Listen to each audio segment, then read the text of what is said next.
하나님의 말씀과 은혜를 나누겠습니다. 우리는 하나님의 언약 백성에 관하여 추적하고 하고 있습니다. 지난 몇 주 설교를 잘 들어보시면 그것이 언약 백성에 관한 이야기라는 것을 여러분이 알 수 있어야만 합니다. 하나님의 언약 백성의 특징은 하나님이 부르심에 따라 히네니, here I am, 내가 여기 있나이다 이렇게 대답하는 특징이 있다는 걸 여러분 아셨을 겁니다. 지난주에 그 중에 요셉에 대해 좀 알아봤습니다. 언약 백성으로서 요셉의 가장 큰 의미는 이스라엘의 12지파가 요셉이라는 인물을 통해서 완성됐다는 겁니다. 요셉 자신이 꾼 꿈을 형들에게 자랑하다가 형들의 시기와 질투를 한 몸에 받았기 때문에 물 없는 구덩이에 빠져 죽게 됩니다. 뿐만 아니라 자신을 편애하는 아버지 야곱이 지어준 아름답고 존귀한 채색 옷을 벗기우고 애굽의 노예로 팔려가서 종살이 하게 되죠. 하지만 애굽은 거기서 총리 대신이 됩니다. 애굽과 온 땅에 7년 동안의 큰 기근이 왔을 때에 형제와 가족을 구원하고 이스라엘의 12지파를 세우고 보호하는 역할, 그것이 요셉의 이야기였죠. 그런데 우리는 성경을 읽을 때마다 그 성경에 나오는 인물들이 어떤 인물인지 잘 분석해 보려고 합니다. 요셉을 읽을 때마다 우리는 요셉이 도대체 어떤 인물인지 궁금해합니다.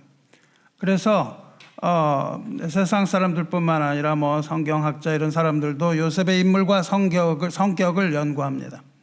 특히 심리학 분야에서 논의가 되기도 하고 심지어는 교회 안에서 이러한 심리학적인 도구들을 사용해서 분석을 해보면 압니다. 그런 거 많이 일어납니다. 여러분 아시겠지만은 제가 그동안 공부를 했어요.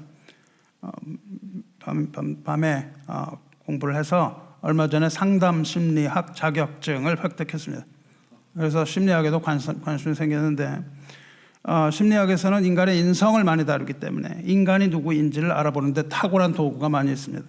그렇지만 심리학을 공부하고 또 상담학을 공부하면서 느낀 점은 세상의 심리학이 좋은 점도 있지만 그 모습 그대로 교회로 절대로 가지고 들어오면 안 된다는 것을 더욱 굳게 결론을 얻습니다. 목회는 하나님의 방법을 따라야 한다라는 것을 다시 한번 뼈저리게 느낍니다. 하지만 그것을 공부하는 것은 굉장히 유익하고 우리의 삶에 아주 도움이 되는 거예요. 요즘에 유행하는 것 중에 하나가 성격 테스트라는 게 있어요. 젊은이들이 많이 하죠. 재미로 하는데 MBTI 테스트라는 걸 합니다.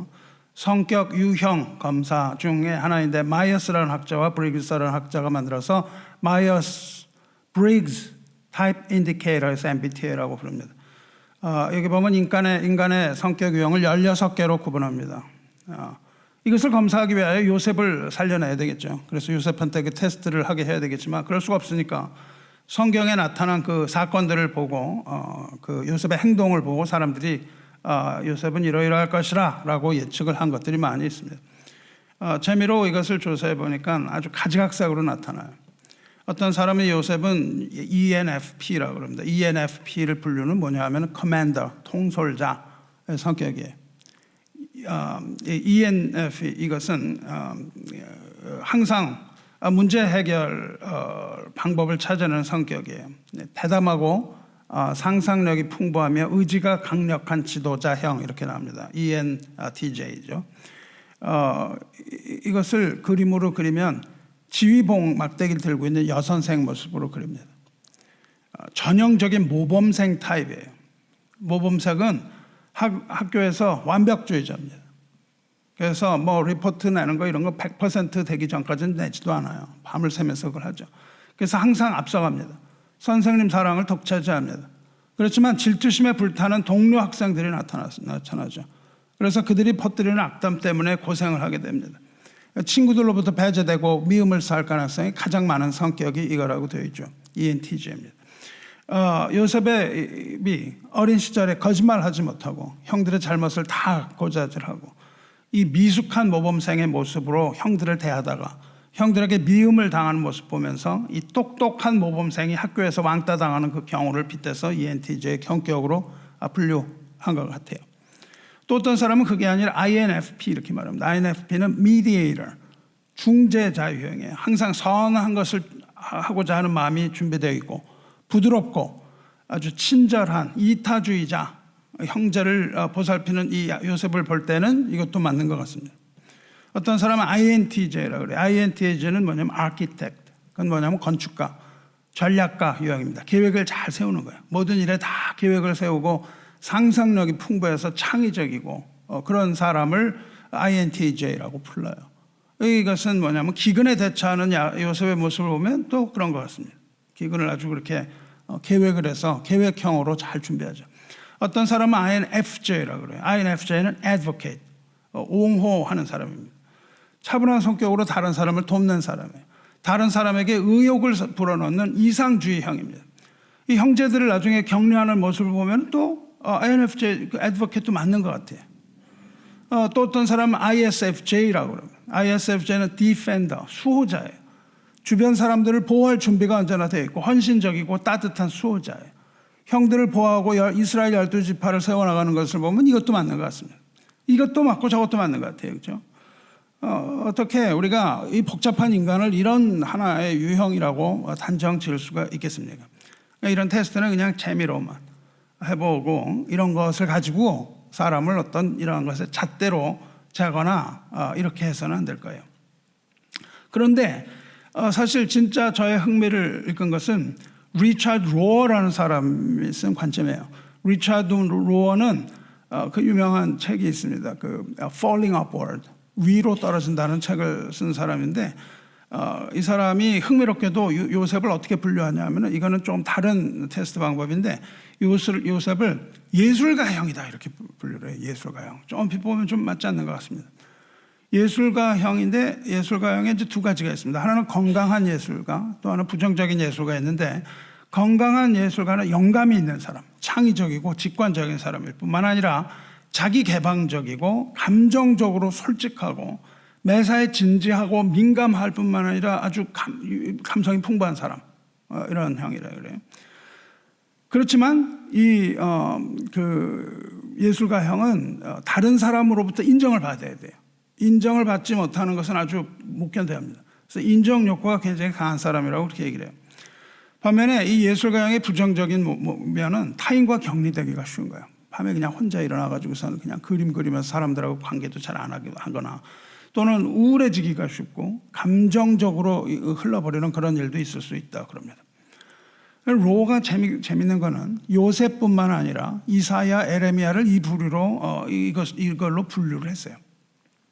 뭐라고 얘기를 하냐면 이 예술가적인 이 리더십을 가진 사람이 선지자다. 그래서 선지자는 먼저 자기의 내면을 성찰할 줄 알아야 된다는 거예요. 자기를 먼저 돌아본다는 겁니다. 그래서 이들은 미래에 대한 예언을 시로 표현하는 거예요. 그래서 뭐 우리 다윗이나 에레미야나 이사야나 이런 사람들은 굉장히 시적으로 예언을 하죠. 그 예언들은 다 시에 분류가 됩니다. 이렇게 시로 분류해서 할 뿐만 아니라 이스라엘 백성들의 타락상을 보면서 아주 가슴 아파하는 거예요. 감정이 복받쳐 오르는 거예요. 그래서 아주 우울해합니다. 이 공동체의 죄를 보면서 그 타락을 보면서 아주 우울해지면서 내면적으로 아주 슬퍼하는 거예요. 슬퍼하고 그 고뇌를 합니다. 하지만 이 예술가형은 기도로서 그 슬픔을 승화시키는 그런 인물이었다 이렇게 평을 해요. 이사야의 경우는 아주 자기 내면을 보여주는 그것을 잘 드러내요. 이사야가 하나님의 보좌 앞에 나갔을 때 하나님 앞에서 자기의 내면을 잘 성찰하는 모습을 보여줍니다. 하나님이 부르실 때 화로다 나는 망하게 되었다. 나는 입술이 부정한 사람이요 나는 입술이 부정한 백성 중에 거주하면서 만군의 여호와이신 왕을 배웠음이로다. 이렇게 자기를 돌아봅니다. 자기를 돌아보니까 아무것도 할 수 있는 능력이 하나도 없고 그냥 죄인에 불과한 거예요. 하지만 이사야는 거기에 머물지 않고 하나님께서 계속 하시는 말씀, 내가 누구를 보내며 누가 우리를 위하여 갈고 하는 하나님의 음성이 들릴 때 내가 여기 있나이다. 힘내니 나를 보내소서. 힘내니 이렇게 용기 있게 용답하는 사람이었어요. 요셉이 어땠냐고요? 요셉도 감성이 풍부한 사람임에 공감합니다. 그런데 그도 역시 힘내니 내가 여기 있나이라고 대답을 한 사람이에요. 공통점이 있습니다. 아버지 야곱이 내가 너를 그들에게로 보내리라 지난주 설교 제목이죠. 그렇게 말했을 때 요셉 역시 동일한 대답, 힘내니 내가 여기 있나이다. 내가 그리하겠나이다. 이렇게 대답하지 않습니까? 이렇게 감성적인 사람은 생각을 하지 않습니다. 생각을 하지 않고 감정이 앞서는 법이에요. 그것을 두 번 이렇게 재보지 않아요. 가겠습니다. 순종합니다. 또 어떻습니까? 요셉이 나중에 아우 베냐민을 만났을 때 베냐민의 목을 안고 웁니다. 이거는 엄청난 일이에요.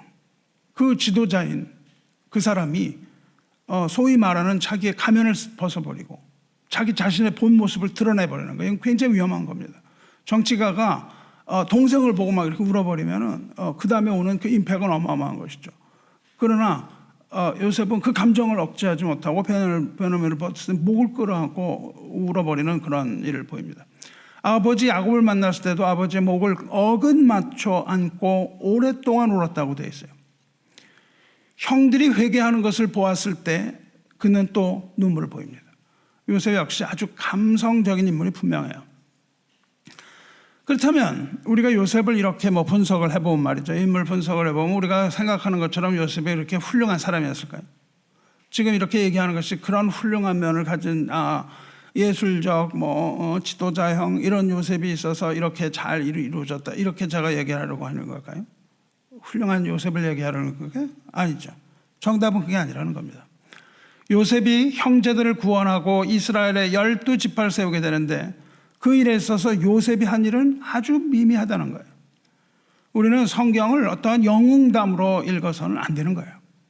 성경을 영웅담으로 읽으시면 안 됩니다. 특히 개인의 영웅담으로 읽으시면 안 돼요. 이 서양 신학이 아주 개인주의가 팽배해서 성경을 개인의 관점으로 읽거든요. 그래서 이 개인의 관점에서 영웅들을 많이 만들어냈습니다. 그래서 주일학교에서도 영웅들을 많이 가르치는데 그렇지 않다는 거예요. 성경은 영웅들의 영웅담이 아니고 성경은 죄인들의 이야기입니다. 이것을 잘 읽고 여러분이 성경을 이해하셔야 돼요. 아브라함이든 이삭이든 야곱이든 요셉이든 모세든 다윗이든 바울이든 요한이든 베드로든 그 누구든지 구원자이신 예수 그리스도를 필요로 한다. 이것이 성경의 메시지예요. 그 사람들이 훌륭하다는 것이 아니라 그 모든 사람들이 다 죄인이며 그 모든 사람들이 다 예수 그리스도를 필요로 하는 죄인에 불과하다는 것이 성경의 메시지예요. 그리고 그것이 하나님의 공동체인 하나님의 백성 가운데 이루어진다는 것, 그리고 그러한 죄인 가운데서 하나님께서 언약의 백성을 부르신다는 것, 이것이 성경의 메시지입니다. 그래서 우리는 그 요셉을 보는 것이 아니라 그 뒤에서 역사하시는 하나님의 섭리가 인류 구원의 역사를 이끌어 가신다는 것을, 그 사실을 잘 깨닫고 그리고 성경을 읽으시길 바랍니다. 그러면 요셉은 어땠어요? 요셉이 이렇게 훌륭한 면으로다가 MBTI를 하는데 어땠습니까? 지난주에 살펴보면요, 어릴 적의 요셉은요 나르시시스트입니다. 자기애적 병적 증세를 가지고 있었어요. 아주 자기애적인 증상을 보입니다. 아무리 봐도 요셉이 잘한 건 없어요. 그 앞에 있어서 요셉이 잘한 일이 없습니다. 요셉이 꿈 자랑하고 그럴 때도 지난번에 말씀드렸잖아요. 날 보세요, 나 보세요, 나 보세요. 자기 자랑하고 그걸 돌아보지 않는 그 형제들의 시기심을 이기지 못하는 것. 아무리 봐도 요셉이 잘한 일은 없는데 요셉이 잘한 일이 한 가지 있습니다. 그 과정에서 요셉이 잘한 건 뭐냐면 아버지가 세겜에 있는 형제들에게 요셉을 보낼 때 힘내니 말하면서 순종한 일밖에 없습니다. 그 일이 굉장히 중요한 것을 가지고 있어요. 요셉은 자기애적인 증상을 좀 보이기도 했고 형들은 뭐였어요? 시기와 질투의 화신으로 변해서 요셉을 살해하려고 했죠. 그러나 그럼에도 불구하고 요셉이 꾼 꿈, 형제들이 요셉을 섬기라는 요셉의 꿈은 마침내 이루어집니다. 후에 야곱이 죽은 후에 요셉의 형들이 요셉이 보복할까 봐 두려워 떨어요. 아버지가 죽은 다음에 야, 이거 아버지가 죽었는데 어떡하지? 동생이 와서 우리 보복하는 거 아니야? 이렇게 두려워를 떨 때 요셉이 그 앞에서 눈물을 흘려요. 눈물을 흘리면서 웁니다. 그렇게 우는데도 불구하고 그 형들은 두려움이 가득 차서 모두가 그 꿈에 있었던 것처럼 요셉 앞에 펄썩 엎드려져서 그 앞에 엎드리면서 뭐라 그러냐면 우리는 당신의 종들입니다. 그 꿈 그대로 얘기하거든요. 요셉의 꿈은 이루어졌습니다. 그렇게 꿈이 이루어졌을 때 그들이 그렇게 절했을 때 요셉이 그들에게 두려워하지 말라고 하죠. 그러면서 하나님께서 그들의 악을 선으로 바꾸었다고 말씀하셨죠. 요셉의 보복을 두려워한 엎드린 자들에게 요셉이 뭐라고 말했어요? 당신들은 나를 해라야 하랬으나 하나님은 그것을 선으로 바꾸사 오늘과 같이 많은 백성의 생명을 구원하게 하시려 하셨나니 당신들은 두려워하지 마소서. 내가 당신들과 당신의 자녀를 기르리이다 하고 그들을 간곡한 말로 위로하였더라. 이겁니다. 하나님의 섭리가 이거죠. 인간의 악, 끊임없이 짓는 죄와 끊임없이 짓는 악을 선으로 바꾸시는 것, 이것이 하나님의 섭리입니다. 그래서 죄인을 구원하셔서 하나님의 백성으로 삼으시고 그 백성을 기르시는 것, 이것이 하나님의 섭리예요.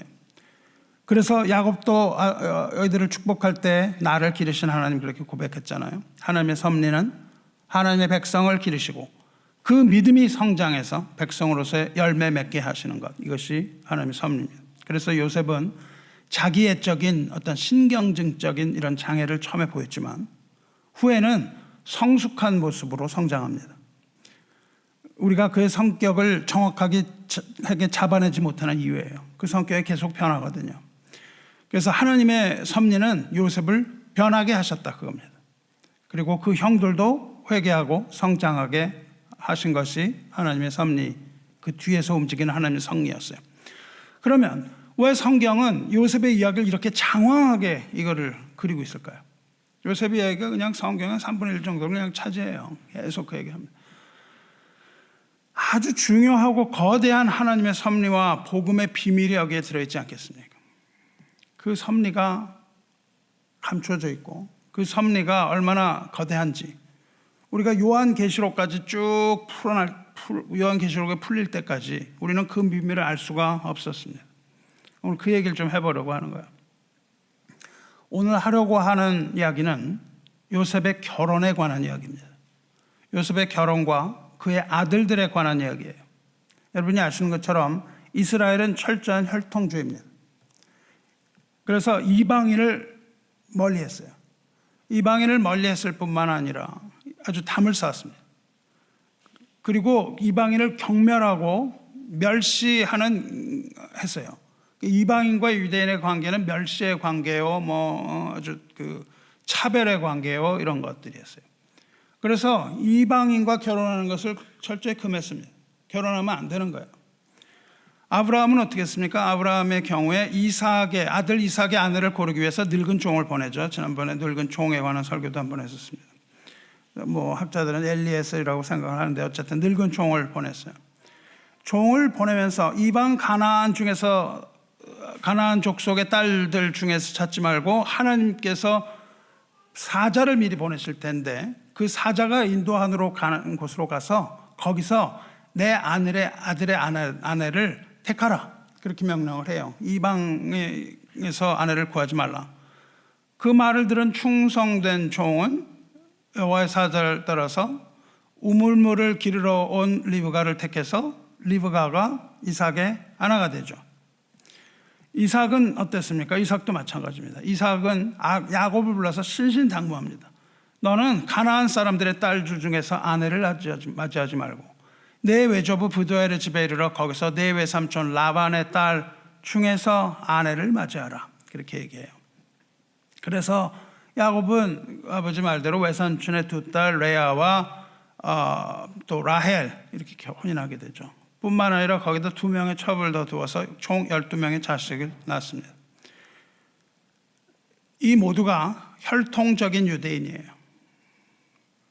그리고 혈통의 순수성이 보존이 됩니다. 근데 그 후에 어떻게 됐을까요? 문제는 요셉에게서 일어나는 거예요. 아시는 것처럼 요셉은 애굽으로 팔려갑니다. 애굽으로 팔려간 후에 친위 대장의 집에 들어갔는데 거기서 친위 대장인 보디발의 아내의 유혹을 받아요. 그렇지만 요셉은 그 유혹을 이겨내죠. 여자의 그 유혹을 이겨냅니다. 그 일 때문에 요셉은 감옥에 갇히죠.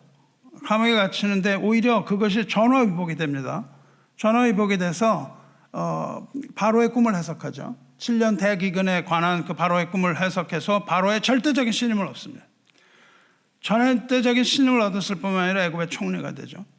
바로가 요셉을 얼마나 신임했는지 온 애굽을 다스리라고 얘기했어요. 그리고 그 위에는 나밖에 없다.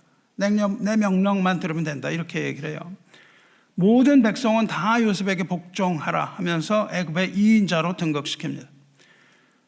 그리고 바울은 인장 반지를 줘요. 인장 반지라는 것은 왕이 어떤 일을 제가할 때에 찍는 도장이에요. 우리는 어인이라는 게 있었죠. 그걸 도장을 찍지만은 이 애굽에서는 반지를 끼고 있다가 뭐 결제를 할 때는 이 반지를 갖고 찍는 거예요. 그 인장 반지까지 내줬어요. 그러니까 왕의 명령을 그냥 어프로브 하라는 거예요. 그리고 금사슬을 목에 걸어주고 또 고관들만 입는 제사장 옷도 같은 그런 옷을 입혀줍니다. 야곱의 채색 옷은 벗겨졌지만 이제 다른 옷을 입은 거예요. 애굽의 옷을 입었습니다. 애굽의 고관의 옷을 입게 돼요. 지위가 바뀐 겁니다. 이제 채색 옷의 이스라엘의 야곱의 아들의 그 옷, 가장 사랑받던 옷에서 이제 뭐가 되냐면 애굽의 옷으로 바꾸어 입혀져서 그 지위가 만큼 올라갔어요. 이때 문제가 생깁니다. 바로가 그렇게 정권을 주면서 요셉에게 이름을 지어줘요.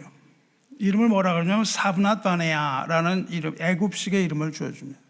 사브낫 바네아는 무슨 뜻이냐면은 생명의 비밀을 드러낸 자, 즉 그 기근의 그 비밀을 벗겨냈다는 거예요. 다시 말하면 생명의 구원자 이런 말을 합니다. 생명의 구원자라는 애굽식 이름을 주어줬어요. 기근에서 온 나라를 구하게 될 것이기 때문에 여기까지는 뭐 그렇게 큰 문제가 없습니다. 후에 바벨론으로 끌려갔던 그 다니엘도 그런 이름을 받았거든요. 벨드사살이라는 이름을 바벨론식 이름을 갖고 살았어요. 다니엘의 경우에 이름은 바뀌었지만 다니엘의 신앙은 바뀌지 않았다는 것을 성경이 잘 보여줍니다. 그러면 뭐 요셉은 어떻게 됐겠어요? 요셉은 신앙이 바뀌었을까요? 바뀌지 않았을까요? 그건 여기까지는 잘 모릅니다. 그런데 문제는 바로가 그 이름만 새로 지었을 뿐만 아니라 결혼을 하게 해줘요. 요셉한테 아내를 줍니다.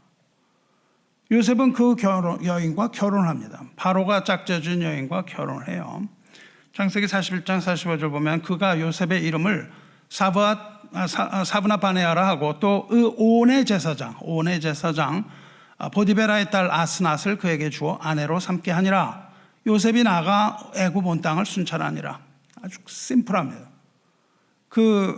이름을 주고 그 다음에 온의 제사장 보디베라의 딸 아스낫을 그에게 주어 아내로 삼게 하니라. No comment. 요셉이 나가 애굽 온 땅을 순찰하니라. 요셉은 온의 제사장 보디베라의 딸 아스낫과 결혼을 합니다. 제사장과 결혼했어요. 제사장과 결혼하는 게 무슨 문제가 되겠습니까? 문제가 되나요? 네, 문제가 됩니다. 큰 문제입니다. 왜냐고요? 왜냐하면 이 온이라는 곳은 애굽의 태양신 라라는 태양신이 있습니다. 온은 애굽의 태양신을 섬기는 곳이었어요. 거대한 탑, 신전 이런 것들이 있는 곳이고 보디베라는 제사장인데 무슨 제사장이냐면은 애굽의 태양신을 섬기는 제사장이에요. 그러니까 이방 중에서도 가장 대표되는 태양신 이거를 섬기는 제사장의 딸을 줬는데 요셉이 그 딸과 확 결혼해 버렸다고요. 요셉과 결혼한 그 딸의 이름은 아스낫이었는데 아스낫은 애굽의 또 다른 여신 노에스라는 여신인데 노에스에 속한 자다라는 뜻이에요. 그러니까 아버지를 따라서 우상을 섬기던 여인이었겠죠. 그런데 지금 읽은 것처럼 성경은 이것이 아무것도 아닌 것처럼 휙 지나가요. 딸을 줬는데 결혼을 했다. 그리고 야곱은 뭐 어떻게 되겠다라는 게 아니라 야곱은 나가서 일을 봤다. 그거예요.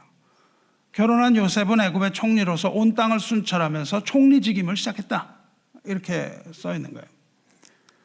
아브라함과 이삭과 야곱처럼 이어서 내려오는 그 중요한 거기서부터 내려오는 중요한 이 혈통을 보존하고 이방인과 결혼해서는 안 되는 이러한 이 일을 요셉은 지금 아무것도 아닌 것처럼 그냥 쑥 받아들였어요. 만일 다니엘이 바벨론에서 있을 때 어떤 이방 여자와 결혼했다 그러면 그냥 성경에서 난리가 났을 것 같아요. 근데 성경은 여기서는 아무 일도 아닌 것처럼 이 사실을 쑥 덮고 지나갑니다. 그래서 이 부분은요 유대교회 랍비들에게 아주 풀기 어려운 난제입니다. 풀 수가 없어요. 왜냐하면 그걸 보존해야 된다고 계속 가르쳐야 되는데 본인들이 그렇게 귀하게 여기는 요셉이 이방 여인과 확 결혼할 때 아무 양심의 가책이 없는 것처럼 결혼해봤단 말이죠. 그래서 어렵습니다. 그러니까 요셉은 분명히 하나님의 사람인데 하나님이 크게 쓰시는 사람이 어떻게 이방 여인과 결혼할 수 있는가, 이런 문제인 거죠. 그래서 여기에 그냥 수많은 해석이 존재합니다. 뭐 해석이 너무너무 많아요. 별별 억측들이 다 있어요. 심지어는 세겜에서 낳은 그 강간당한 딸 디나가 낳은 딸이 사실은 이 아스나시였다, 이런 것도 있죠. 그래서 그 디나가 디나가 낳은 딸이 없기 때문에 그것을 따라서 그 목의 혈통이 유지됐다, 뭐 이렇게 얘기를 해요. 그러니까 아스낫은 그 어머니가 디나였기 때문에 당연히 이스라엘 혈통이라는 거예요. 그야말로 말도 안 되는 그런 억지를 하는 거죠. 우리는 성경을 읽을 때 이렇게 아전인수격으로 막 갖다가 해석을 하면 안 됩니다. 랍비들만 그랬나요? 자유주의 신학자들은 이걸 어떻게 설명했는지 아세요? 누가 쓴 글인지는 제가 기억이 나지 않는데 어느 자유신학자가 요셉의 이 결혼의 이 장면을 보고 이렇게 설교하는 걸 봤어요. 그 사람은 차별금지법을 찬성하는 신학자인 거예요. 창세기 이 부분을 인용하면서 요셉은 히브리인인데도 애굽을 섬겼고 이방 여인과 결혼했지 않냐. 그는 필요에 따라서 태양신에게 제사를 드렸을지도 모른다. 자기 주인이 바로 왕이었고 장인이 태양신 제사장이고 아내도 제사장세라는데 어떻게 우상 숭배하지 않았겠냐. 어쩌면 그 아스낫과 결혼할 때도 태양신 숭배 형식으로 결혼했을지도 모른다. 이런 걸 막 갖다 붙였어요. 그러면서 요셉이 그러면 믿지 않는 사람을 차별했느냐? 차별하지 않았다, 이 얘기를 하는 거예요. 요셉이 차별하지 않았는데 왜 교회는 그렇게 차별을 하느냐? 사람들을 차별하면 안 된다, 이런 얘기를 하는 거예요. 정말 어처구니 없는 그런 아전인수적인 그런 해석이 아닐 수가 없습니다. 다른 데도 마찬가지지만 한국 교회는 정말 큰일 났습니다. 이런 자유주의 신학이 점점 수용되는 시대가 됐어요. 오늘이 21일이죠. 18일, 한국 시간으로 18일에 우리나라의 대법원이 동성부부의 건강보험 피부양자 자격을 인정하지 않는 것은 성적 지향을 이유로 한 차별이다, 이렇게 판결했어요. 동성부부의 사회보장제도 권리를 인정한 첫 대법원 판결입니다. 이 판결이 나니까 한겨레신문, 경향신문, 한국일보 등 주위 언론은 이것이 차별철폐의 귀한 첫걸음이다라면서 환영합니다. 오직 국민일보만이 이제 앞으로 야기될 사회적 혼란을 어떻게 감당할 거냐, 동성혼은 허용 안 된다, 이렇게 강조했습니다. 이것이 워낙은 위법 판결을 받았는데 대법원 위법 그 2심 판결을 대법원이 뒤집었는데 뒤집고 그 판결 2심 판결을 기각했습니다. 그런데 그것이 전원 합의체로 판결을 내렸어요. 대법원 전원이 거기에 찬성했다는 거예요. 여러분, 우리나라 대법원에 예수를 믿는 하나님의 사람이 있다고 생각하십니까? 없습니다. 하나님의 사람이 없다는 결론을 저는 내립니다. 너무나 슬픈 일이 아닐 수 없습니다. 2024년 7월 18일은 한국교회가 기억해야 되는 슬픈 날이 될지도 모릅니다. 앞으로 어떻게 진행이 될지 몰라요. 이제 곧 그런 차별금지법이 제정되면 목사는 더 이상 강단에서 죄에 대하여 말하지 못합니다. 왜냐하면 죄는 차별이에요. hate crime입니다. 누군가를 미워하는 거예요. 누군가 그렇게 고소한다면, 차별한다고 얘기한다면 꼼짝없이 유죄 판결 받게 되는 겁니다. 이것이 합법화되면 그렇게 되는 거예요. 목사가 성령의 인도하심을 따라서 의에 대하여, 죄에 대하여, 심판에 대하여 이야기하면, 그렇게 하나님의 말씀을 가감 없이 설교한다면 곧바로 유죄 판결받고 강대상에서 내려와야 할지도 모릅니다. 이제 교회에는 그렇게 되면 교회는 두 종류의 목사만이 남게 될 겁니다. 죄에 대하여 설교하지 않고 웰빙, 축복과 은혜만을 설교하든지 아니면 죄에 대하여 의에 대하여 심판에 대하여 설교하다가 온갖 죄를 거꾸로 뒤집어 쓰는 목사 이렇게 둘만 남을지도 모릅니다. 이것이 심화되면 그렇게 가는 것이고 현재 유럽이나 캐나다에서 이런 일들이 일어나고 있는 것이죠. 저는 사랑하는 성도 여러분, 저는 마음이 조급합니다. 이제 앞으로 추운 겨울이 오는 거예요. 추운 겨울이 오면 더 이상 여러분에게 숟가락으로 말씀 떠먹여줄 목사가 하나도 없을지도 모릅니다. 더 이상 스푼 피딩이 안 돼요. 그래서 여러분이 이제 스스로 말씀을 먹을 수 있는 훈련을 해야만 하는 겁니다. 왜 이렇게 지루하고 재미도 없고 말도 안 되는 얘기를 주일마다 떠버리고 있냐고요. 시간이 없습니다. 더 이상 여러분에게 말씀을 전할 시간이 점점 억제하고 없어지고 있습니다. 이제 말씀을 전할 기회도 점점 사라질지도 몰라요. 그런 목사들을 다 강단에서 끌어내릴지도 모릅니다. 그래서 여러분은 훈련을 해야 되는 거예요. 이 추운 겨울에 하나님께서 그 온실에 비닐을 벗겨버리시면 화초같이 자라던 사람들은 다 얼어 죽는 겁니다. 여러분은 강인한 신앙, 스스로 먹을 수 있는 신앙, 선교사와 같은 그런 신앙, 아무도 여러분을 먹여주지 않지만 스스로 자생할 수 있는 신앙을 여러분이 훈련해야 되는 거예요. 교회에서 성경을 가르치는 지금 이때에 여러분 모든 기회를 다 잡으셔야 되는 거예요. 시간이 없습니다. 언제 어떻게 될지 모르는 거예요. 마지막 날이 가까울수록 말씀이 희귀해지는 겁니다. 그래서 여러분이 스스로 단단한 음식을 먹을 수 있도록 이 훈련에 적극 참여해야 되는 거예요. 그래서 저는 조급한 겁니다. 물론 제가 조급한 것이 아무 도움도 안 되고 하나님께서는 그런 것들을 다 뛰어넘어서 하나님의 섭리로 하나님의 나라를 이루어 가실 겁니다. 그러나 목회를 맡은 목회자로서는 당연히 그것이 가장 큰 관건이에요. 여러분에게 어떻게 말씀을 먹을 것인가, 그리고 어떻게 강건하게 되어 스스로 말씀을 먹을 수 있을 것인가. 여러분이 어린아이와 같이 밤낮 젖만 먹을 수 있을 수는 없잖아요. 여러분은 스스로 내가 신앙이 좋은 것처럼 보여도 그렇지 않습니다. 젖먹이 신앙이에요, 모두가. 여러분 교만하다고 말하지 마세요. 여러분 젖먹이 신앙을 계속 얘기하고 있다고요. 그렇게 해서는 안 됩니다. 단단한 음식을 먹어야 되는 거예요. 이런 설교를 어렵다고만 얘기합니다. 뭐가 어려워요? 어렵지 않습니다. 유익한 겁니다. 여러분이 이것을 인내하며 듣고 하나님의 말씀으로 분별해야 되는 거예요. 그런데 다행인 것은 미국에서는 오히려 반대의 작은 물결도 일어나고 있어요. 동일한 날, 한국에서 그것이 패스된 그 동일한 날 미국 오클라호마주의 교육감은 오클라호마주의 공립학교 과정에 10계명을 포함한 성경 교육을 반드시 커리큘럼에 포함해야 된다고 지시했어요. 그리고 기자와 인터뷰에서 우리는 성경을 학교에서 떼어놓는 것을 허용하지 않을 것이다. 미국 역사에서 이렇게 하는 첫 번째 주가 된 것을 우리는 매우 자랑스럽게 생각한다. 이렇게 얘기하기도 했습니다.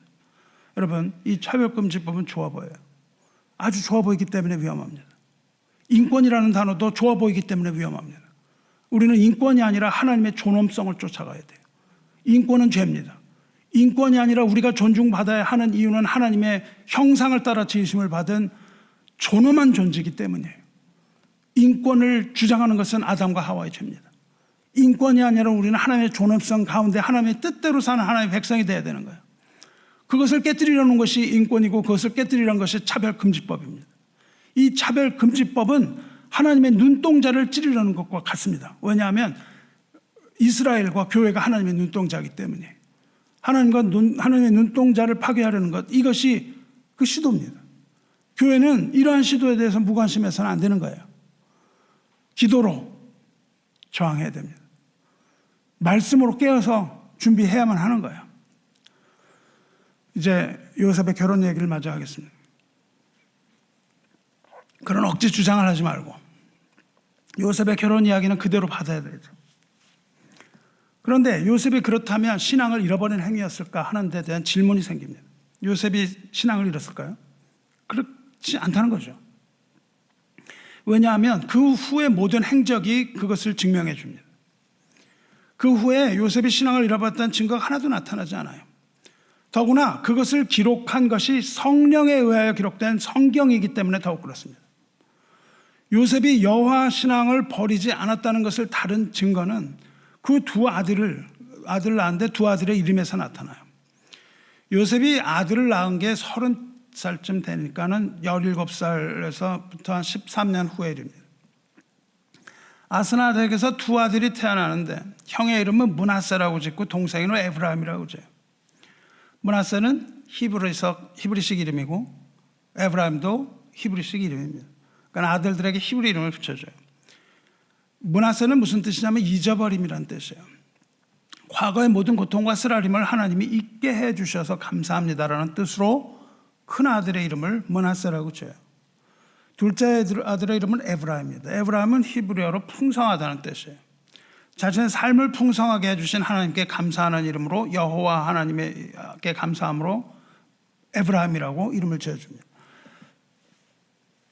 요셉은 자신이 하나님의 인도하심과 도우심으로 여기까지 온 것을 깊이 자각을 하고 있는 거예요.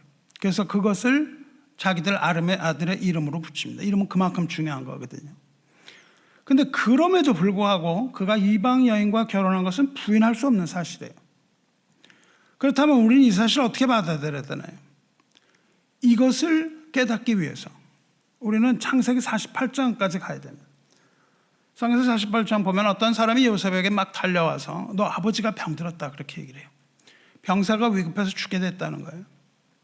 이 소식을 들은 요셉은 두 아들 므낫세와 에브라임을 데리고 아버지에게로 갑니다. 아들이 왔다는 말을 듣고 야곱이 힘들지만 힘을 내서 이 침상에 일어나 앉습니다. 그런데 여기에는 이제 야곱이라고 부르지 않고 이스라엘이라고 불러요. 앞으로 하는 모든 일은 이스라엘이 하는 말입니다. 언약의 백성은 이스라엘이 하는 일이라고 암시가 되어 있는 거예요. 이제 이스라엘은 죽음을 앞두고 죽을 힘을 다해서 일어나서 자기의 마지막 사명을 다 하는 거예요. 아주 마지막 사명을 합니다. 그 마지막 사명의 첫 번째가 뭐냐면 하나님이 베델에서 주신 베델 언약을 요셉에게 알려주는 겁니다.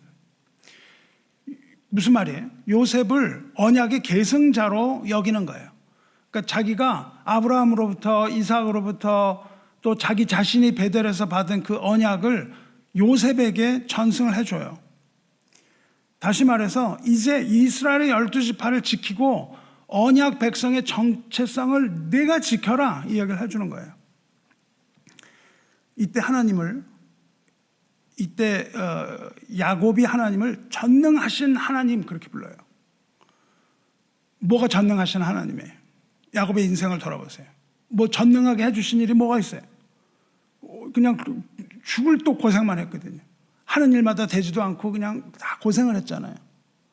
그런데 이때에 야곱이 하나님을 전능하신 하나님이라고 고백을 하는 거예요. 여러분, 우리의 인상에서요. 전능하신 하나님이 우리에게 하시는 일이 어떤 일일까요? 우리가 이 고생을 하면서 사는데 이것이 전능하신 하나님이라고 고백하는 믿음이 우리에게 있냐고요. 우리가 앞에 있는 당하는 이런 일들을 보면서 과연 전능하신 하나님이 일을 하셨다고 찬양하고 고백할 수 있는 그런 믿음 가지시기를 축원합니다. 이제까지 경험한 야곱의 그 경험, 거기로부터 우러나오는 그 하나님의 이름이 전능하신 하나님이에요. 우리도 전능하신 하나님을 부르며 우리 인생을 마감하게 되는 그런 복된 믿음의 사람 되시기를 축원해요. 근데 그렇게 전능하신 하나님이라고 얘기를 하고 뭐라고 그러냐면요. 내가 애굽으로 와서 내게 이르기 전에 애굽에서 내가 낳은 두 아들 에브라임과 므낫세는 내 것이라 그렇게 말해요.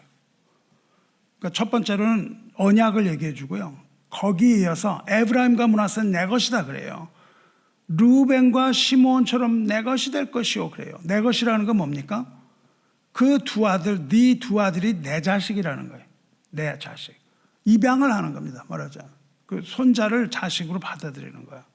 그러니까 므낫세와 에브라임이 요셉의 자식이긴 했는데 이제 야곱의 자식들로 받아들이겠다고 그러는데 야곱의 이름을 뭐라 그래요? 이스라엘이라고 부른다고요. 그러니까 에브라임과 므낫세가 이스라엘이 된다는 뜻입니다. 나는 그들을 이스라엘 족속으로 받아들일 것이며 그들은 모든 유업을 동일하게 상속받게 될 것이다 라고 이스라엘이 인정하는 거예요. 이렇게 므낫세와 에브라임은 이스라엘의 12지파로 인정됩니다. 그런데 죽음을 앞둔 이 마당에도 야곱은 아내 라헬을 그리워해요. 그 중요한 일을 하는 가운데도 라헬에 대한 사랑 이야기를 합니다. 라헬은 자식이 없어서 아주 괴로워하다가 요셉과 베냐민을 맡고 기뻐했는데 지금 어떻게 된 거예요? 라헬은 자식이 4명이 되는 겁니다. 입양을 해갖고 4명이 되는 그 라헬을 잊지 못하고 이 므낫세와 에브라임 이 둘이 라헬의 자식까지 됐다는 것까지도 언급을 하면서 그 힘든 노구를 이끌고 유언을 하고 있습니다. 이어서 야곱은 그 요셉이 데려온 두 아들 므낫세와 에브라임의 머리에 손을 얹고 축복해 주죠. 거기서도 야곱이라고 부르지 않고 이스라엘이라고 불러요. 요셉이 두 아들을 아버지 앞으로 데려갑니다. 그러니까 이스라엘이 그들에게 입 맞추고 그들을 안고 가장 사랑했던 아들 요셉에게 이렇게 말합니다. 내가 내 얼굴 보리라고는 생각지 못했더니 하나님이 내게 내 자손까지 보게 하셨도다. 이렇게 얘기를 해요. 그리고는 축복을 합니다. 어떻게 축복하냐면 내 조부 아브라함과 아버지 이삭이 섬기던 하나님, 나의 출생으로부터 지금까지 나를 기르신 하나님, 나를 모든 환난에서 건지신 여호와의 사자께서 이 아들에게 복을 주시오며 이들로 내 이름과 내 조상 아브라함과 이삭의 이름으로 칭하게 하시오며 이들이 세상에서 번식되게 하길 원하나이다. 아브라함과 이삭으로 이어지는 그 언약 백성으로서 이스라엘은 언약을 베푸신 하나님의 이름을 찬양합니다. 그리고 이제 그토록 죽도록 고생하던 그 모든 것이 다 하나님의 보호하심과 하나님의 기르심이었다고 고백해요. 하나님을 자기를 길렀다고 얘기를 해요. 여기서부터 하나님의 목자 사상이 나타난다고요. 하나님을 목자로 여겨요. 여기를 시발점으로 해서 하나님 목자라고 부릅니다. 이것을 따라서 다윗은 목자이신 하나님을 찬양하죠. 여호와는 나의 목자시니 내게 부족함이 없으리로다. 나를 푸를 초장에 누이시며 쉴 만한 물가로 인도하시는도다. 이것입니다. 하나님은 참으로 야곱을 기르시는 목자였다는 거예요. 야곱의 생애는 고난의 연속이었지만 전능하신 하나님께서 그때마다 그를 건져주시고 보호해 주시고 살려주셨다는 겁니다. 그 하나님이 요셉과 이스라엘 지파를 이제 지키고 보호해 주실 것을 바라면서 지금 요셉의 두 아들 축복하고 있는 거예요. 축복을 마친 후에 요셉이 이렇게 말합니다.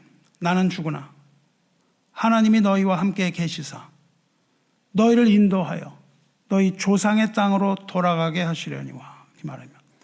지난 몇 주간 우리가 계속 봤지만은 야곱의 신앙은 하늘의 본향, 천국으로 돌아가길 사모하는 신앙입니다.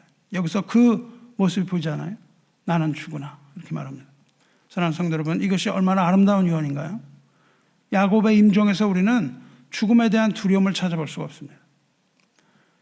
인간은 죽는 순간, 죽음 순간에 여러 가지 유언을 많이 해요. 마지막 숨을 내쉬기 전에 우리가 지금 숨을 계속 내쉬지만 마지막 숨이 있어요. 마지막 훅 내쉬면 끝납니다. 그 전에 숨을 쉬며 유언을 하죠. 여러 가지 유언을 합니다. 그 중에 우리 개혁신앙을 가졌던 목사 존 오웬이라는 목사, 신학자 목사가 있는데 그 유언을 소개하려고 그래요. 그가 임종 시에 사랑하는 교인들에게 이렇게 유언합니다. 유언하면서 뭐라고 하냐면, 성도 여러분, 나는 이제 폭풍 가운데 항해하는 우리 교회라는 이 배를 먼저 떠납니다. 하지만 이 배에는 위대한 항해사가 계시기 때문에 나는 걱정하지 않습니다. 비록 이 배에서 노를 젓던 사람 중 하나가 잠시 먼저 떠난다 할지라도 이 배에는 아무런 영향이 없습니다. 그렇게 하고 죽어요. 믿음의 사람이었던 조 오웬처럼 이렇게 그가 그렇게 의연한 말을 남길 수 있었던 것은 우리의 삶과 죽음이 모두 하나님의 손 안에, 하나님의 은혜와 섭리 안에 있음을 믿었기 때문이 아니겠어요? 그렇습니다. 우리 삶과 죽음은 하늘과 땅처럼 차이가 나요. 아주 그냥 먼 곳처럼 보입니다. 그러나 하나님은 하늘을 보좌로 삼으시고 땅을 발등상으로 삼으시는 하나님이십니다. 그래서 하나님의 입장에서 보면은 이 삶과 죽음이라는 것은 백지 한 장에 불과한 거예요. 위층과 아래층 차이에 불과합니다. 죽음이라는 거는요, 우리가 1층에 살다가 2층으로 올라가는 거예요. 1층에 살다가 2층으로 이사가는 것과 같습니다. 우리가 하나님을 의지한다면 이 땅에 사는 사람들과 이별할 때, 내 자식들과 이별할 때 뭐 너무 슬퍼하거나 낙심하지 말고 축복해 줘야 되는 거예요. 반대로 하나님께서 사랑하는 사람 먼저 데려가신다 할지라도 우리가 너무 괴로워하지 말고 오히려 기뻐해야 되지 않겠습니까? 오직 주님의 섭리에 순종하는 이 겸허한 마음으로 지금 우리에게 허락된 이 시간을 소중히 살아야 되는 거예요. 그리고 하나님 앞에서 그 소중한 삶들을 아끼고 우리의 주어진 시간을 아끼고 사랑하며 우리가 살아야 되지 않겠습니까? 주님께서 이제 우리를 부르시는 날이 있는 거죠. 주님께서 이제 그만 와서 쉬어라. 무거운 짐 다 내놓고 쉬어라. 이렇게 부르실 때에 우리도 천국 소망을 가지고 예수 그리스도 안에서 이와 같은 유언, 이런 승리의 고백을 할 수 있기를 주님의 이름으로 축원합니다. 야곱이 유언했던 것처럼 우리도 유언해. 모든 것이 다 하나님의 은혜였다. 모든 것이 다 하나님의 은혜였다고 얘기를 해야죠. 이 모든 것이 나의 살아왔던 삶이 다 하나님의 은혜였다. 그리고 이제 너희도 부활과 천국 소망 가지고 하나님 부르시는 그날까지 지금 이 시간 현재를 살아가거라. 이렇게 유언하게 되기를 축원합니다. 자, 이제 에브라임과 므낫세를 축복했어요. 축복한 후에 이제 야곱은 그 아들들을 다 부릅니다. 시간이 안 남았어요. 그래서 아들들 다 불러서 하나하나 축복을 해요. 아들들을 불러서 루벤으로부터 시작해서 시므온, 레위, 유다 이렇게 쭉 축복을 한 후에 그 후에 요셉을 축복을 하는데 그게 바로 오늘 읽은 본문이에요. 요셉을 이제 요셉의 아들을 그전 아들들을 축복했고 요셉을 축복하는데 뭐라 그래요? 요셉은 무성한 가지 곧 샘 곁에 무성한 가지라 그 가지가 담을 넘었도다 이렇게 축복을 합니다. 얼마나 아름다운 축복인지 몰라요. 가장 사랑하는 아들에게 내리는 축복이었어요. 그리고 가장 심오한 내용의 예언이라고 할 수 있습니다. 이 요셉의 족장의 축복은 예언이거든요. 내가 장차 일어날 일을 너희에게 말하겠다 그렇게 말했거든요. 요셉의 내린 축복은 뭐예요? 무성한 가지를 내는 나무, 즉 샘 곁에 있는 무성한 가지라 이렇게 축복했습니다. 나무에게 있어서 생명이 뭐예요? 물이에요. 물. 끊이지 않는 샘. 곁에 있는 나무는 생명력이 있는 겁니다. 그래서 가지가 무성하게 자라죠. 후에 다윗은 이걸 가지고 시편 1편을 기록하죠. 복 있는 사람은 시냇가에 심은 나무가 철을 따라 열매를 맺으며 그 잎사귀가 마르지 아니함 같으니 그가 하는 일이 모두 형통하리로다. 이 시를 우리에게 줍니다. 이것이 시편의 전체의 테이블 오브 컨텐츠예요. 테이블 오브 컨텐츠입니다. 이게 시편의 목차예요. 시편이 그 얘기를 하고 있거든요. 이렇게 이스라엘의 생명력을 누굴 통해 들어왔냐면 요셉을 통해 들어온다고 예언해요. 왜? 그가 아버지 명령에 순종해서 세겜으로 갔기 때문입니다. 아버지의 명령에 순종해서 세겜으로 갔기 때문에, 그랬기 때문에 하나님께서는 그 일련의 과정을 통해서 그를 애굽으로 먼저 보내시고 그를 통하여 이스라엘을 구원하셨다는 거예요. 그것이 바로 생명생미신 하나님을 떠나지 않는 요셉의 생명이며 이스라엘의 생명이라는 겁니다. 그런데 여기서 야곱은 아주 가장 심오한 예언을 해요. 요셉은 샘 곁에 무성한 가지라. 그 가지가 담을 넘었도다 그렇게 예언합니다. 넘었도다라는 게 넘는다는 뜻이죠. 담을 넘었다는 거예요. 요셉에게 이 나무가 가지를 많이 냈는데요. 그 가지가 자기만 남아있던 가지가 아니라 옆에 있는 담을 넘어서 옆집으로 넘어갔다는 거예요. 옆집으로 넘어갔다. 이런 뜻입니다. 무슨 말이냐면 이 가지라는 거는 복을 말해요. 하나님이 주신 그 복이 무성한 가지를 냈는데 이 복이 자기에게만 있는 것이 아니라 담장을 넘어서 이웃에게도 넘어가는 복의 통로다 그 얘기를 하고 계십니다. 복의 근원은 아브라함인데요. 하나님이 요셉을 복의 통로로 삼으셔서 옆집에도 넘어가게 했다는 거예요. 그럼 그 복이 뭐였어요? 여지까지 얘기했지만 그 복은, 요셉의 복은 뭐예요? 이스라엘 지파는 세우는 일이었잖아요. 그리고 그것이 하나님의 섭리라고 창세기가 분명하게 얘기하고 있잖아요. 그런데 요셉의 가지가 어떻게 담을 넘어가요? 그렇습니다. 요셉의 복은 이제 뭐예요? 담. 이 담이 뭘 의미합니까? 혈통적 이스라엘을 말하는 거예요. 모든 이방인에게 그게 다 그 복이 넘어가는 복입니다. 이것이 이방인에게 가고 있다는 것을 보여줍니다. 요셉을 통해서 이스라엘 지파에는 두 이방인, 므낫세와 에브라임의 피가 흐르기 시작한다고요. 이스라엘에 들어갑니다. 어둠의 자식이요 멸시받던 이방인이 요셉을 통해서 이제 아브라함의 하나님, 이삭의 하나님, 야곱의 하나님, 이스라엘의 하나님의 언약 백성 안으로 들어오기 시작했다는 거예요. 좀 심한 비약 같습니까? 그렇지 않습니다. 그 후에 이어지는 축복을 보면 알 수 있어요. 그런데 이걸 짚고 넘어갈 일을 하는데 이게 뭐냐면 요셉에게 예언이 이 담을 넘어가는 거였어요. 그런데 그 담이 이후에 무너져 버립니다. 아예 싹 무너져 버려요. 그 담이 뭐예요?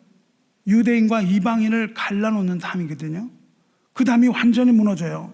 언제 무너졌죠? 그리고 누가 그 담을 무너지게 했죠? 그 담을 무너지게 했던 분이 누굽니까? 예수님입니다. 수요 성경 공부에 열심히 들어오신 분들은 이미 여기서 다 알아들었어야 되는 거예요. 에베소 2장을 우리 공부했잖아요. 뭐라고 되어 있습니까? 너희는 그때 육체로는 이방인이요 손으로 육체에 행한 할례를 받은 무리라 칭하는 자들로부터 할례를 받지 않은 무리라 칭함을 받는 자들이라. 그때의 너희는 그리스도 밖에 있었고 이스라엘 나라의 밖의 사람이라. 이 담장 아니 그리스도 아닙니다. 이스라엘 나라 아닙니다. 그때의 너희는 그리스도 밖에 있었고 이스라엘 나라 밖의 사람이라. 약속의 언약들에 대해서는 외인이요 밖에 있다는 거예요. 담장 밖에. 세상에 소망이 없고 하나님도 없는 자이더니 이제는 멀리 있던 너희가 그리스도 예수 안에서 그리스도의 피로 가까워졌느니라. 들어왔다는 뜻이에요.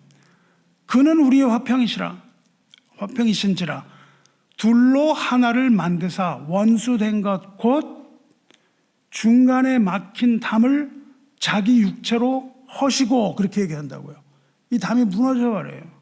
예수께서는 이방인과 하나님의 백성 이스라엘을 가로막던 이 담을 자기 육체로 허무셨습니다. 또 십자가로 이 둘을 한 몸으로 하나님과 화목하게 하려 하십니다. 원수된 것을 십자가로 소멸하시고 또 오셔서 먼 데 있는 너희에게 평안을 전하시고 가까운 데 있는 자들에게 평안을 전하셨으니 이는 그로 말미암아 우리 둘이 한 성령 안에서 아버지께 나아감을 얻게 하려 하십니다. 무슨 말이에요? 차별이 없어졌다는 거예요. 세상에 말하는 건 차별이 아니라 이제 더 이상 유대인이 구원받고 이방인이 구원받지 못한 이런 차별이 다 사라졌다는 거예요. 요셉을 통해서 그것이 보여져요. 그래서 요셉을 통하여 담을 넘어갔던 것처럼 이제는 그 담을 완전히 무너뜨리고 들어오게 되는 거예요. 이제 그 성전에 있던 그 담, 성전에 담이 있는데 말이죠. 담이 어느 정도였는데 담에 이방인은 들어가지 못했어요. 들어가면 죽어도 네 책임이라고 써 있었습니다. 근데 아주 담이 높았으면 보이질 않았으면 좋았는데 요 정도 높이의 담을 한 거예요. 건너가지 못하면서 볼 수는 있었습니다. 근데 그 담이 무너져 버리는 걸 예수님이 말씀하시는 거예요. 여기서 그 담이 무너졌다는 거는 유대인과 이방인이 다 무너져 버리는 거예요. 차별이 없어졌다는 거예요. 이방인이든 유대인이든 한 백성이 되어 하나님 앞에 나가게 된 거예요. 거기 아무 차별도 없는 거예요. 유대인이나 이방인이나 남성이나 여성이나 부자나 가난한 자나 멸시받고 천대받던 장애인들이나 누구나 과부나 고아나 그 누구라도 주의 이름을 부르는 자 그리스도 안에 있는 사람은 한 백성이 되어 무너진 담 안으로 들어올 수 있다, 이 말이 되는 겁니다. 그게 예수님의 십자가예요. 구원은 그러한 어떤 조건들이 아니라 오직 하나님의 은혜와 하나님의 믿음으로만 얻을 수 있다는 것을 선포하신 겁니다. 할렐루야. 이제는 율법 외에 하나님의 한 의가 나타났으니 율법과 선지자들에게 증거를 받은 것이라. 곧 예수 그리스도를 믿음으로 말미암아 모든 믿는 자에게 미치는 하나님의 은이 차별이 없느니라. 모든 사람이 죄를 범하였으며 하나님의 영광에 이르지 못하더니 그리스도 예수 안에 있는 속량으로 말미암아 하나님의 은혜로 값없이 의롭다 하심을 얻는 자 되었느니라. 아멘. 할렐루야. 이것이 3장의 의미죠. 하나님께서는 야곱의 축복을 통해서 이미 우리에게 말씀하고 계시는 거예요. 하나님의 구원은 오직 은혜이며 하나님의 은혜는 담을 넘어가서 모든 민족에게 미치는 은혜라는 것을 말해요. 이것을 그 다음 축복을 보면 더 선명해집니다. 요셉을 축복할 때 이렇게 느닷없이 이렇게 말씀하세요. 뜬금없습니다. 활 쏘는 자가 그를 학대하며 그는 누구냐면 요셉이에요. 그를 학대하며 적개심을 가지고 그를 쏘았으나 요셉의 활은 도리어 굳세며 그의 팔은 힘이 있으니 이는 야곱의 전능자 이스라엘의 반석이신 목자의 손을 힘입으려. 목자라는 말 다시 꺼냅니다. 요셉에게 활을 쏘아야 되는 자가 있을 거라는 거예요. 요셉이 죽기 전에는 요셉한테 활 쏜 자가 없었어요. 총리였잖아요. 누가 활을 쐈겠어요? 그 이후에 일어난 일입니다. 그런데 활 쏘는 자가 요셉을 학대할 것이다 이렇게 말씀을 했어요.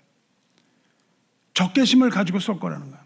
악의를 품고 죽이려는 자가, 요셉을 죽이려는 자가 있을 것이다 이렇게 얘기를 합니다. 이렇게 큰 위기가 닥칠 것인데 요셉의 활은 더욱 강할 것이고 그 팔에 힘이 있어서 요셉이 그것을 물리치게 될 것이다 이런 예언이 내줘요. 예언은 요셉에게 일어나지 않았잖아요. 근데 그 후손에게 일어납니다. 그 후손이 누구냐 하면 사사기에 나옵니다. 사사기에 나오는 기드온이 요셉의 후손이에요. 기드온은 누구냐 하면 요셉의 아들 므낫세의 후손입니다. 큰 아들 므낫세의 후손이에요. 후에 요셉의 허리에서 이스라엘 구하는 사사와 선지자가 많이 나와요. 누구냐면 사사 기드온, 입다가 므낫세의 후손입니다. 우리가 잘 아는 여호수아, 드보라, 압돈, 미가 선지자 그리고 사무엘이 에브라임의 후손들입니다. 이 모두가 다 요셉의 후손들이고 이방의 뿌리를 가진 사람들이에요. 요셉은 두 갑절로 유업을 받을 것이라 이렇게 해요. 그렇게 예언한 것처럼 담을 넘어서 이제 두 배로 갑절로 열매를 맺게 되는 거예요. 후에 이스라엘이 남유다와 북이스라엘로 갈라지죠. 이렇게 갈라졌을 때 이스라엘을 이끄던 쌍두마차가 누구예요? 북이스라엘은 누구예요? 에브라임. 남이스라엘은 유다 이렇게 갈라졌거든요. 그래서 하나님이요 북이스라엘을 뭐라고 부르시냐면은 에브라임아 그렇게 부르십니다. 에브라임아 성경에서 여러분이 에브라임아 읽으시면은 북이스라엘 얘기하는 걸로 보셔야 돼요. 그리고 유다야 그렇게 부르실 때는 남유다를 말합니다. 남유다는 지파가 몇 있었어요? 둘밖에 없었어요. 유다와 베냐민 두 지파밖에 없었고 에브라임이라고 하실 때 나머지 북이스라엘 10지파를 말합니다. 이 예언이 그럼 기드온에게 일어났는가라는 걸 하나님이 우리에게 분명하게 그거다라고 말씀하시는 부분이 있습니다. 하나님께서 그거다라고 말씀을 하셨다고 저는 믿어요. 하나님께서 그것이 연관됐다고 말씀하시는데 사용한 중요한 단어가 학대라는 단어입니다. 사사기 6장을 보면 이스라엘의 7년 동안 미디안의 지배를 받는데 이스라엘이 그 미디안의 압제 때문에 부르짖습니다. 그때 하나님이 뭐라고 그러시냐면요. 너희를 학대하는 모든 자의 손에서 내가 너희를 건져내. 동일한 단어가 거기다 심어두셨어요. 그리고 그 학대하는 자에서 구원할 일을 부르시는 게 기드온입니다. 기드온과 300용사예요. 기드온이 이긴 거는 뭐라고 그래요? 야곱의 전능자 이스라엘의 반석인 목자의 손을 힘입으리라 이렇게 말씀하고 계시거든요. 기드온이 이긴 건 자기 힘으로 이긴 게 아니잖아요. 그 300용사 뽑을 때 어떤 일이 있었어요? 뭐 물을 손으로 막 하는 사람 그런 자들만 300명만 딱 하라고 그러셔서 하나님이 하셨다는 걸 보여주시잖아요. 그것을 요셉이 뭐라 그래요? 야곱의 전능자 이스라엘의 반석인 목자의 손을 힘입으리라 말한다고요. 여기서 이스라엘 반석은 누구예요? 목자의 손은 뭐예요? 이거 영적인 눈으로 보면 반석은 뭡니까? 그리스도입니다. 그 반석은 곧 그리스도라. 그리고 목자는 누구예요? 나는 선한 목자라. 궁극적으로는 영적으로는 그래요. 그렇지만 실제 역사에서는 뭘로 나타납니까? 하나님을 여호와를 힘입어 기드온이 미디안인데 미디안이 뭐냐면 활 쏘는 자거든요. 활 쏘는 거에 능한 자들이 미디안이거든요. 그러니까 너희를 향하여 활을 쏠 텐데 내가 너희를 그렇게 학대하는 자들을 내가 구할 것이다. 이 말씀을 심어두십니다. 사랑하는 성도 여러분, 요셉을 읽으면서 우리는 하나님의 섭리가 드러나는 걸 봅니다. 이 섭리는 뭐예요? 전체적인 메시지가 뭐예요? 이방이 하나님의 백성이 되게 하신다는 겁니다. 이방이 하나님의 백성, 이 아주 기묘한 방법으로 하나님이 거기에 그림자를 심어두셨죠. 그렇게 하여 이방은 하나님의 백성으로 들어옵니다. 가나안을 정복할 때 두 사람이 나오죠. 정탐하러 가나안에 들어갈 때 10명, 12명 중에 10명은 뭐라 그래요? 우리는 스스로 보기에도 메뚜기 같으니까 안 된다. 그렇게 얘기하죠. 두려워합니다. 두 사람만 나타나죠. 여호수아와 갈렙. 하나님이 기뻐하시면 그들은 우리의 밥이다. 이렇게 가나안 정복을 주장합니다. 이 여호수아 누구예요? 모세의 뒤를 이어서 가나안 정복을 지휘하는 눈의 아들 여호와는 누구 지파예요? 에브라임 지파입니다. 에브라임의 후손이에요. 이방인입니다.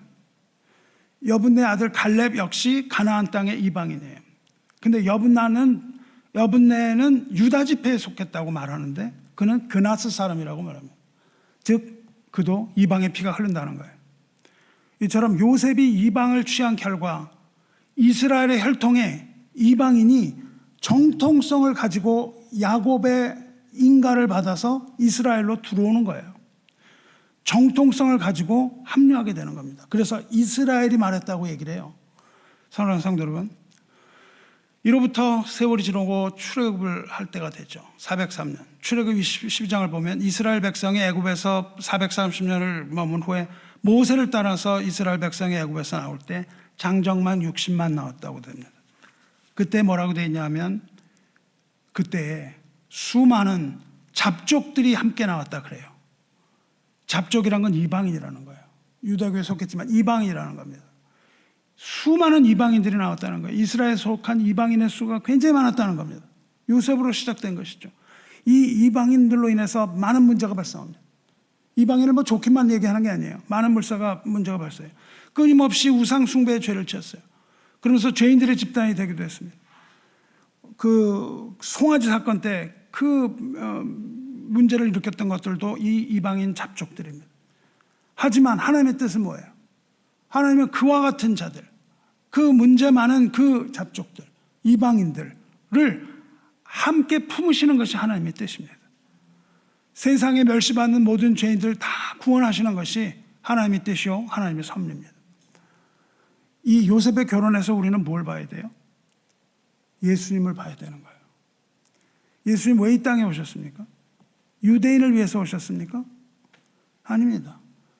예수님께서는 차별하지 않고 모든 인간을 위하여 오셨습니다.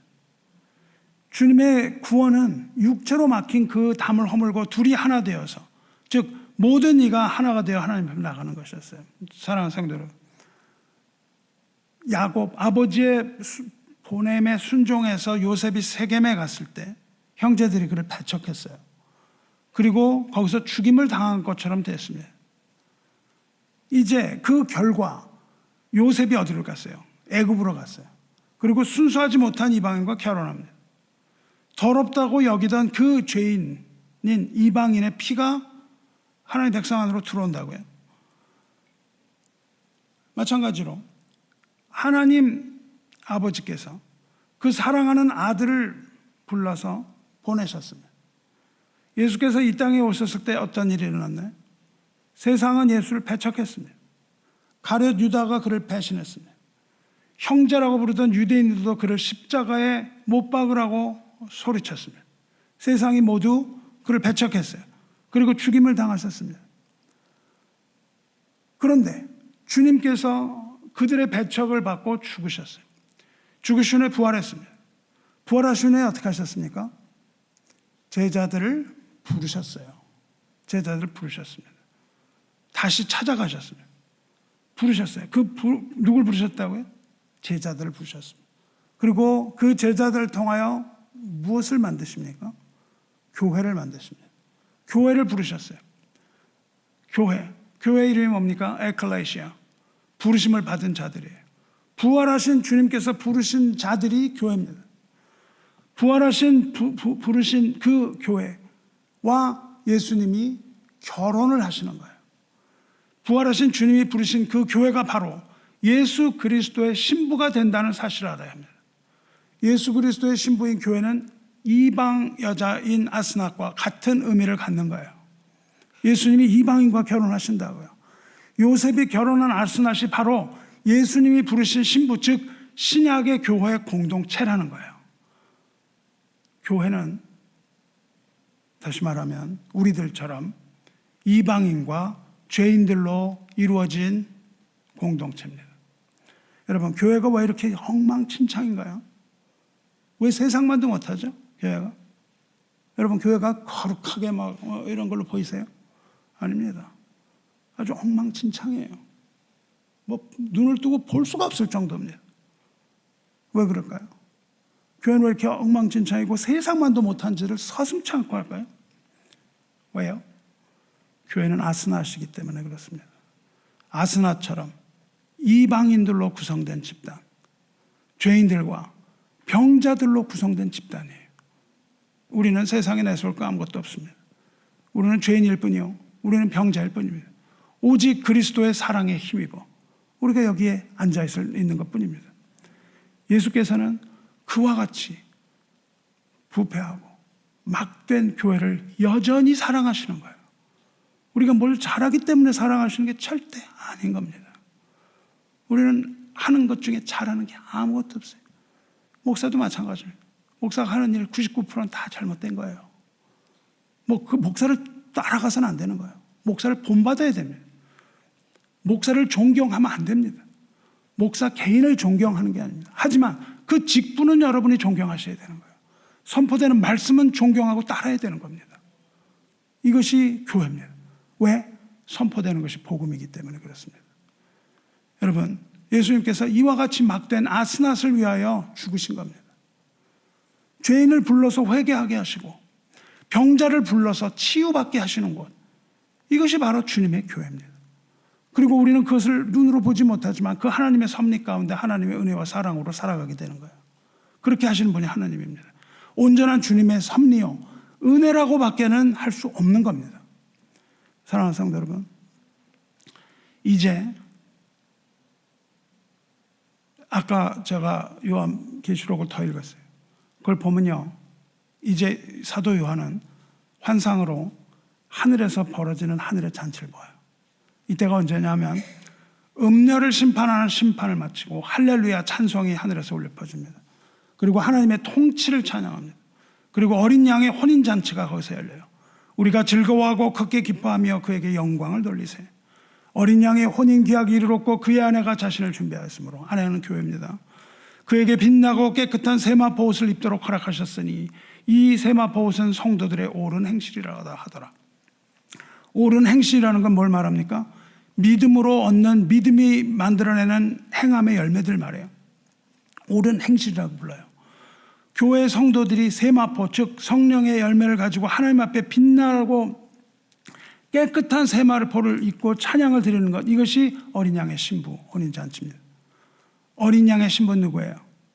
참된 교회, 배도하지 않은 교회, 끝까지 하나님의 계명을 지키고 예수 그리스도의 계명을 지키는 교회, 열매 맺는 교회, 이것이 그리스도의 교회입니다. 그 혼인잔치가 실제로 일어나는 거예요. 하늘의 혼인식, 어린 양 예수 그리스도와 그의 교회 혼인식이며 거기에는 모든 열방과 민족이 다 참여하는, 구별이 없는 그런 잔치가 된다는 거예요. 이것이 바로 이방을 구원하는 그리스도의 복음이며 하늘의 예배입니다. 이것을 우리는 사모하는 거예요. 요셉의 가지, 그것이 다윗의 시에 나오지만 다윗 시에서 나타났던 그 가지는 마침내 요한계시록에서 완성을 봐요. 마침내 그것은 천국의 생명나무였다는 것을 알아요. 샘 곁에 있는 그 나무가 생명나무라는 것을 압니다. 또 그가 수정같이 맑은 생명수의 강을 내게 보이시니 하나님과 및 어린 양의 보좌로부터 나와서 길 가운데로 흐르더라. 강 좌우에 생명나무가 있어 12가지 열매를 맺되 달마다 그 열매를 맺고 그 나무 잎사귀들은 만국을 치료하기 위하여 있더라. 마침내 요셉에게 주어졌던 그 무성한 가지가 담을 넘어서 마침내는 그 강가에 있는 12열매를 맺는, 그 12가지 열매를 맺는 그 나무, 생명나무로 회복되는 거예요. 저는 사랑하는 성도 여러분, 이것이 바로 하나님의 섭리고 요셉의 일생을 통하여 우리가 볼 수 있는 하나님 나라의 비밀이라고 생각을 합니다. 이제 야곱도 죽었고 이제 요셉도 죽을 때가 됩니다. 요셉이 죽을 때 형제들에게 유언을 합니다. 형제와 자식들에게 유언을 해요. 어떻게 유언하냐면 아버지 야곱처럼 유언을 합니다. 뭐라고 유언하냐면 나는 죽을 것이나, 그렇게 유언을 해요. 나는 죽을 것이나, 나는 죽을 것이나 하나님이 당신들을 돌보시고 당신들을 이 땅에서 인도하여 내사, 아브라함, 당신이라고 번역하니까 굉장히 존중하는데 너희들이죠. 너희들을 다 인도하여 내셔서 아브라함과 이삭과 야곱에게 맹세하신 땅에 이르게 하시리라. 언약을 다시 얘기해 줘요. 요셉이 또 이스라엘 자손에게 맹세시켜 이르기를 하나님이 반드시 당신을 돌보시리라는 단어는 오실 거라는 뜻입니다. 하나님이 다시 여기 오실 것이니 당신들은 여기서 내 해골을 메고 올라가겠다 하라 했더라. 요셉이 110세의 죽음에 그들이 그의 몸에 향제를 놓고 애굽에서 입거나. 사랑하는 성도들은 요셉의 유언처럼 430년 후에 모세를 통해서 하나님은 그 애굽 이스라엘에게 다시 찾아오십니다. 그리고 그들이 요셉의 해골을 애굽에서 수거해서 백성들이 메고 가요. 그러니까 애굽 백성이 행진할 때 요셉의 해골이 행진하는 거예요. 그리고 광야에서 40년을 요셉의 해골이 돕니다. 해골도 그 40년을 왔다 갔다 해요. 그러고 나서 가나안을 정복을 하죠. 누가 지도자였어요? 므낫세의 후손인 여호수아. 여호수아가 그를 가나안을 정복한 후에 요셉을 땅에 묻습니다. 어디에 묻는지 아세요? 요셉을 어디 묻었죠? 요셉을 세겜 땅, 그 세겜 땅에 묻습니다. 야곱이 값주고 산 하몰의 땅에 묻힙니다. 사랑하는 성도 여러분, 요셉은 이방인을 구원하는 하나님의 크신 섭리 가운데서 크게 쓰임받은 인물이며 틀림없습니다. 근데 그는 죽어서 애굽 땅을 떠나서 세겜 땅에 묻혀요. 세겜 땅이 어디죠? 세겜은 그 수많은 이방인들이 할례를 받고 죽임당한 곳이 아니에요. 왜 할례 받았나요? 할례 받고 언약 안으로 들어가려고 했는데, 언약이 백성이 되고자 했는데 억울하게 죽임을 당합니다. 억울하게 죽임을 당한 그 백성, 그 세겜 백성이 묻힌 그 이방 땅에 요셉이 묻혀요. 나중에 신약교회가 만들어진 후 스데반이 첫 순교자로 순교하죠. 그때 스데반이 설교를 합니다. 스데반이 설교를 할 때 뭐라고 그러냐면 요셉이 아니라 야곱의 매장지가 세겜이라고 불러요. 야곱이 세겜에 묻혔다고 그래요.